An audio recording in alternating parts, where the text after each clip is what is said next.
evening, everyone. It is 7:30 and time for training in your Forever account with Pixology.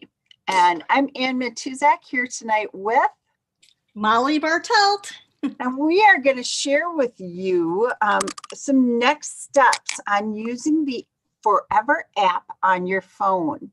We know that for most people, while you may love your camera that you've had forever and ever, or maybe you've got a brand new one, a very wise photographer once said, the best camera is the one that's in your hands. And for most people today, that turns out to be their phone. Some cameras or some phones have cameras that are amazing, others not so much. But if it allows you to capture a special moment, then that's what it's great for.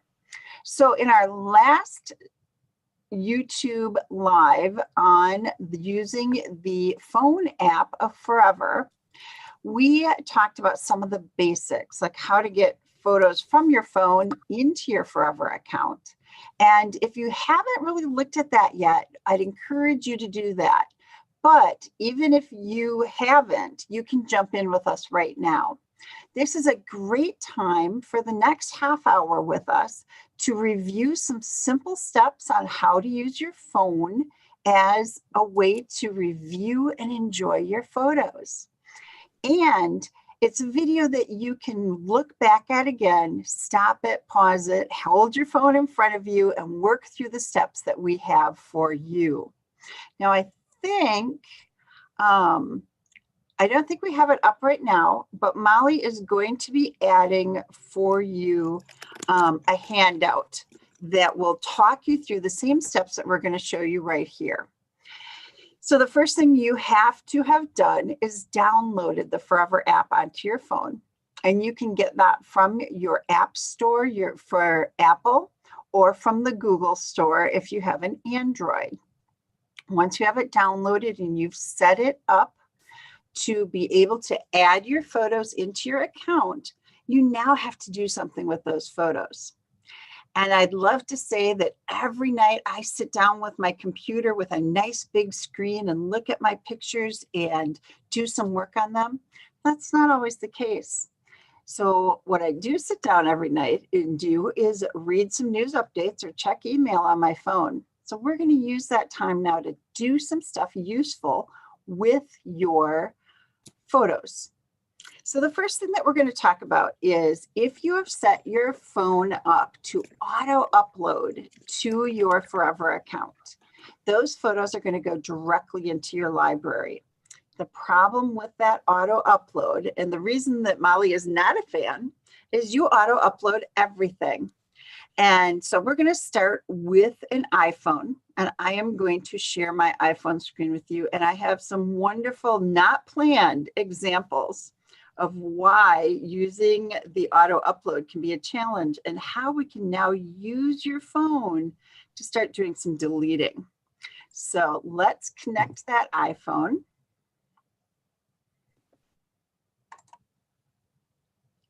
Share. And as soon as it populates on my phone here, there we go. So we are going to go into my Forever account and it opens automatically in my library. Now the top photo up there, I'm not going to worry about because I know that that's an address that I took a screenshot for, and that's okay. However, you will see photos that were auto uploaded from yesterday, October 11th, when I was having some fun time with Max, my 18-month-old grandson, who loves to grab my phone. So one of the things that is really nice to be able to do in your phone is delete bad photos.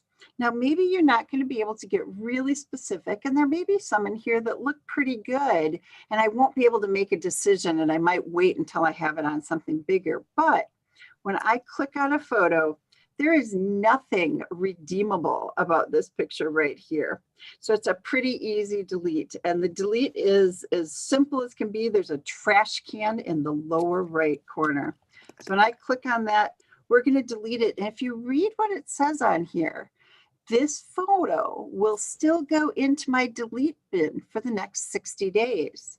So if I get a little delete happy and click on too many things at once, I don't have to worry about having lost them permanently. So the work I'm doing in my Forever app on my phone is going to be reflected. It's being done in my account. So that means that these photos that I'm deleting will be on my computer in that delete bin the next time I sign in. Again, another one that's really easy to remove. And you can just keep on going with this. Now, as you're doing the deleting, most of what you'll do on your phone is a one at a time kind of thing. And that may seem, wow, these are just fantastic. That may seem really overwhelming if you have an account like mine that has 100,000 images in it. However, we all have to start somewhere, right? And if you can deal with the photos from yesterday or today, I kind of like that picture. We're just going to scroll past, and I'll probably, let's see, this one has blurry toes, so we'll delete this one. If you can start somewhere and get the beginning deleting done, then you're on a good path. So, oh, that one's pretty cute. That one's better. That one's kind of blurry. If you have children or grandchildren, you will realize that you can save roughly a gazillion pictures every day. So it requires that you develop some discipline and get those bad pictures out. And so this is something you can do sitting in a parking lot, waiting for an appointment.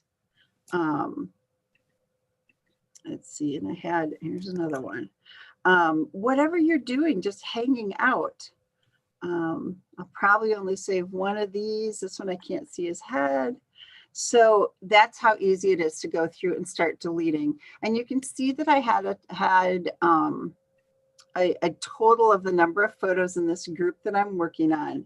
So I will be able to go back using the arrow button right up here at the top and see what I have left. So now I'm down to 15 photos from yesterday. Still too many, but I'm making some really good progress.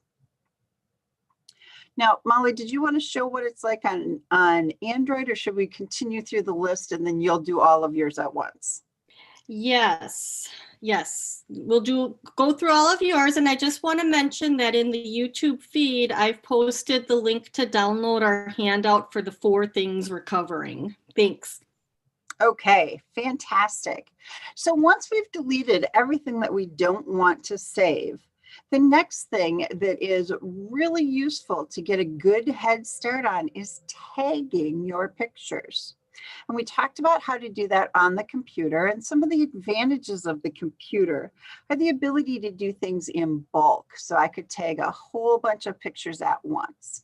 On my phone, more of my activities are limited to one at a time. But as we slowly, whittle this down, and I think when I got all done deleting all of the bad pictures in this group, I'm probably going to be down to about 5 images altogether. So then tagging 5 pictures isn't a big deal, right? So when we want to tag a picture, we're going to click on the image. And you'll notice in the lower left-hand corner is an eye. That eye is for information, and it's that magical thing that allows me to flip over a digital picture just like you would a printed photo. I love the info button. So I'm going to tap on that. You saw how it flipped that picture over. So in here, I can do tagging, which is one step of identifying the people, places, or specific events or things in a photo. And tags are that item that allows you to search for them later, create an album of all those tags. The other thing I can do is edit the information. And the information is going to be all of this stuff. I can change the photo file name, which I almost never do. I can add a description, which I often do. I can make sure my date taken is accurate. All of those things I can do right on my phone. So we're going to start with adding tags. Whoops. Hello, Max. We're going to start with adding tags, and we're literally going to tap right on add a tag. Now my tags have really evolved over time. And so I've gotten much better at making my tags more specific to a person. My name tag for myself has over the years, there we go, it pops up all of these tags. And when you start scrolling through here, you start to see how many different ways I have identified Ann Matuszak, Scott and Ann only. So I continue to work on making this better. And finally, we get down to the tag that I actually want to use, which is Ann Matuszak. I still think I'll put parentheses around my maiden name, but I'm going to tag this picture with me. And then I'm going to also tag it with Max. And Max is really funny because I have not filled in his full name, but right now he is the only Max Matuszak that I know. So eventually, if there were other Max Matuszaks in the family, maybe I would make it the full Maximilian Stephen Matuszak. So those are the two tags that I'm going to add for this one. And then all I'm going to do is hit save right up there. And now those tags have been added in here. And when I go back to my computer, I'll see if I were to search the tag Ann Matuszak, this photo would be included.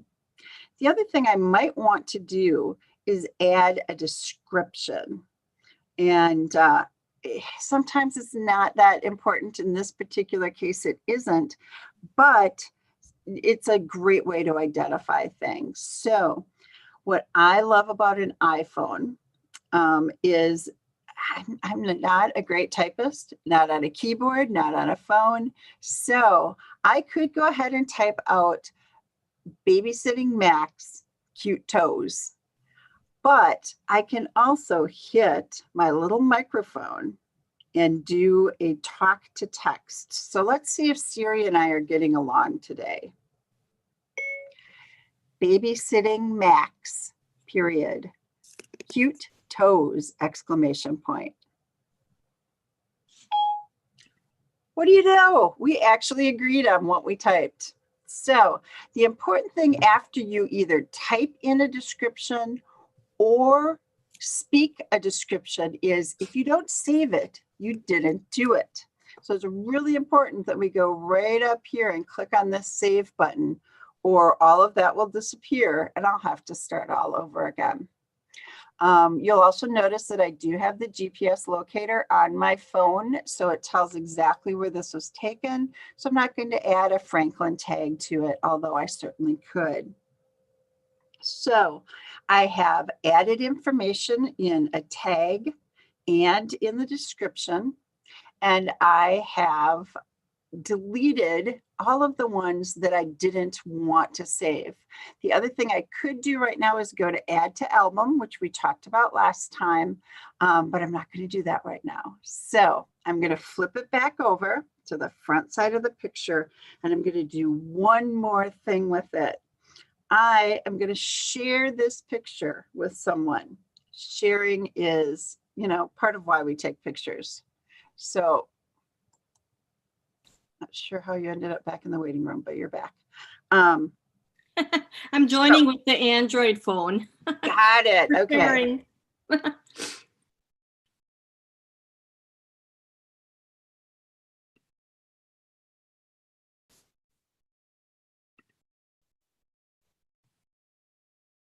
It shows up, or I would ignore it. People sharing pictures all the time. And I am plugged in, so I don't know why it's unstable, but we're going to ignore that. It'll be fine. So to share, we're going to use this little send it away arrow right down there. And I'm going to click on that. And it says I can share the photo, I can share the link, or I can download it to bring it back into my phone if I needed to. In this case, I'm going to share the photo. Now, the difference with sharing the photo versus sharing the link is the link would take you directly to the forever photo right there. Let's admit you again. But I'm just going to send it to Scott and say cute feet, because really, let's just go with cute toes. except when you type it on your computer, when you're actually on your phone, you, yeah, multi-screen, what can I say? Cute toes, toes, toes. Wow. All right, good enough. And I'm going to hit send, and voila, I've sent the picture to Scott. Now, maybe he doesn't have the ability to view it on the device I'm sending it to. Maybe there's another reason that there's an issue there. So there's one other way I can do this. I can also choose to just send. All right, there we go. I can also just send the link where he would be able to access it directly from my Forever account. And again, it's the same thing. This little let it go. We're going to click on it and we're going to say share the link. And again, I'm going to send it to Scott and he's going to wonder why. And we're going to choose Scott. And now you'll see that when it comes up, it shows the photo, but it also shows where it came from. And this can be a great way to let people know where your photos are coming from, and that you're using Forever as your photo source. And we're going to send toes, toes again, and I'm going to hit send. And I'm going to get a text message a little later saying, why are you sending me pictures of toes? But that is how you get it done. So I am going to go back by clicking the back arrow right up here on the top. And that will take me back to my library. And in my library, I have now tagged and added a description to this photo after getting rid of all the bad ones in there. So when I got done, you can see I'd be deleting all of these yet, and probably these because I love this one the best. And I would be down with just 4 pictures. So tagging 4 pictures is not too bad. And it's a great way to stay on top of your photos. So if Monday night became your, I'm going to play with my phone and update my photos night, boy, just think of the updates and work you could get done in making your photo an actual collection that you could enjoy. So that's what we do with an iPhone. And I'm going to stop sharing so you can stop figuring out what we're going to do for Christmas. And I'm going to turn it over to Mollie, and she's going to show the similar ways that you do things on an Android, but we all know the phones are just enough different that it can be really frustrating. So here we go. All right, this is exciting. I am trying to figure out how to make my Android phone be a host. And for some reason, it's not a choice. And is it a choice for you? Yep. Awesome. Yes. So your Android phone is now also a host. That is wonderful because I wasn't sure how I was going to do that. Okay. So we're on my husband's old Android phone because I actually still use an iPhone also.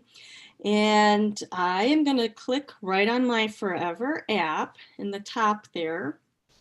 And this opened up in my albums view. And when you delete photos, you can do it from your library view or your albums view. So I'll just, I'm just gonna scroll down to 2020 and we'll see what we've got going on in there. Now you can look here, some of the numbers are a little scrunched, but my 2020 photos album shows that there's 665 photos, 34 videos, no audios, and no documents. I have a few nested albums I've been working on. And right off the bat, I can see I have 5 photos here with my 2 dogs, and they look fairly similar, except that Tilly and Brody are in different positions. Now, I know people take a lot of pictures of their pets. We see it all the time, but you know, 1 a day is probably good to start with. So I am on my Android phone, still going to access those 3 dots up at the top right corner. And look at that. Select is not on there. I'm thinking if I just hold my finger on the phone, on the screen, it lets me select them without choosing that select option. And in my preparations for this tonight, I'm sorry, Ann, can you just tell me that's not how you do it on an Apple, right? You have to hit the select. So yeah, so we don't have to click on the check mark. We can click on just the photo. Oh, no. Then I'm just clicking just on the photo. That's new, I think, right? You used to have to hit those 3 dots to get to the select. Yep, so it's simpler now. That's awesome. And actually, I'm going to take these two and delete these pictures right out. So I've got them selected. And my my screen does not show the delete button like it did on the Apple. Was that how yours was? Yes. So when you go back, I wonder if you uncheck the little green check mark, if that would change what you can see in the photo. No. So I have to hit There you go. There you go. Okay. It showed up now. All right, so I'm going to move to the delete bin. And I am for sure okay with deleting those pictures of the dogs. So that's deleting. Here, I'm deleting pictures from the album, but you could do it from the library view as well. And I'm going to close that X. I'm going to close that album. And I am next going to go to my library view. This is where I was working with earlier today. And I have pictures from September 12th. And we're going to just scroll down there where there's a lot of archery pictures going on. And we had talked about tagging pictures. Ann had already done that. So I'm going to do the same thing and just tag these pictures archery. And there's a few friends in there that I could also tag if I wanted.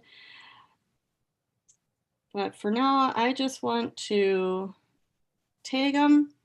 And I'm going to click those 3 dots and I'm going to select add to tag. And if I look in my tags here, I see archery is right in the left-hand column. And now my photos have been tagged with archery. So I could just click in here. And that's me with the archery event coordinator, who has been very kind to my family. And I'm going to click on the information button, which is up on the top row. And there you have kind of the similar view that you saw with Ann. I'm going to add the description. I'm going to put with Carl. And I always forget to do the voice recording and I type it. So I'll just hit the voice recording here, which is the microphone icon right above the P. And I have to allow. I don't know. This Google phone is not as easy as the Apple phone. So for those of us who can't master the voice typing, I'll just put with Carl Nelson at this was my first competition. And I'm going to click save. I'll just scroll down and look. There's that tag again. If I wanted, I could add another tag. I'm going to save the description and go back to tags. And I could put Carl Nelson in there.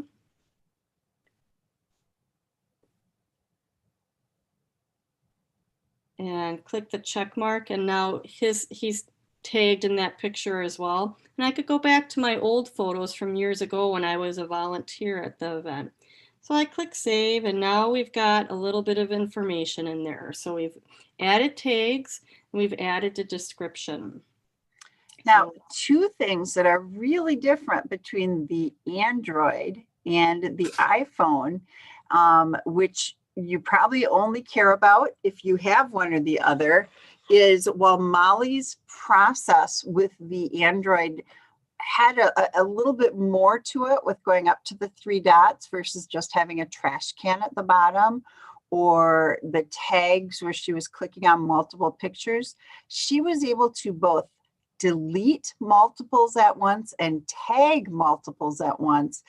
And I can't do that. So there's pros and cons to both of them. There's not a one's better than the other. So whatever you're using, we're here to help you figure it out. Mm-hmm. So the other thing that's really different is the symbol for sharing. Here in the photo, on the top row, we have that icon, the information icon, and then we have the 2 lines with the 3 dots. That's Android's standard share symbol. So when I click on that, now it gives me the same option, share photo or share link. And that is visible anywhere that I might want to share a photo. So if I select a few pictures here, see in the top row, 3 files selected, there's that share button. And now I have all these other options to share pictures through my Android phone. I can do the Gmail, the chats, the messages, my news feed on Facebook, and more. So I selected a few pictures there. Let's close that, and I'll just go to an album. And I wonder if I have something with just a few pictures in it. Yeah, I think 1999 to 2000. That is a year I have to get some more photos in. Right now, there's pictures of my house because when we bought it, the landscaping was under control back then, and we've been working on that lately. Here I am in this album, and right at the top again, you see the plus sign, which would be to add pictures, and there's that share button again. So I could share the link to this album, and I'll just go to messages. I'll send it to Ann. Now this doesn't look as pretty as it as it did on the iPhone, but that link would take her to either open it in her Forever app or in Google Chrome. So let's get back to Forever here. So that share button is the standard Android share icon, and it's definitely different from the iPhone. So I'll close that album and scroll back up. I'm trying to think, Ann. I know we have the iPhone handout uploaded right now, and we'll get the Android version up real soon. Today was a little crazy, So can you think of anything else that you want me to show on the Android phone at the moment? I don't think so. Again, it's very different what opportunities you have on an Android versus iPhone. And a lot of that is because iPhone is, Apple is very proprietary and they want everything to stay within that system. And what a blessing that Forever allows us to work, whether we're iPhones or Androids, whether we're Macs or PCs or any combination within there. And that is just a really cool thing. So it was kind of a intense half an hour of a lot of information. And I think if I were looking at this for the first time, or if I needed to try and do this on my husband's Android when I get home, I'd probably need to watch it again. So I don't think we're going to try and pack anything else in there. I'm very conscious of reaching that brain overload stage. And if you don't get a chance to play with something right away and start doing it regularly, you're going to forget. So The best thing I can tell you tonight is whether you have an iPhone or an Android, go ahead and try this. Delete some of those bad pictures. You know you've got some of them uploaded in there. Get it cleaned out. Start adding some tags and start enjoying your family photo collection. The handout will be available here. And like Molly said, we'll be adding that Android handout as well. And you're welcome to send us questions on our Facebook page or directly contacting us on our website, pixologyinc.com. We look forward to hearing from you and finding out if there's something that we haven't covered that you'd like us to cover. Otherwise, we'll just keep working our way through all the different features that Forever has to offer to really allow you to enjoy your family photo estate. So thanks for joining us tonight, and we look forward to talking to you again soon. Good night. Good night.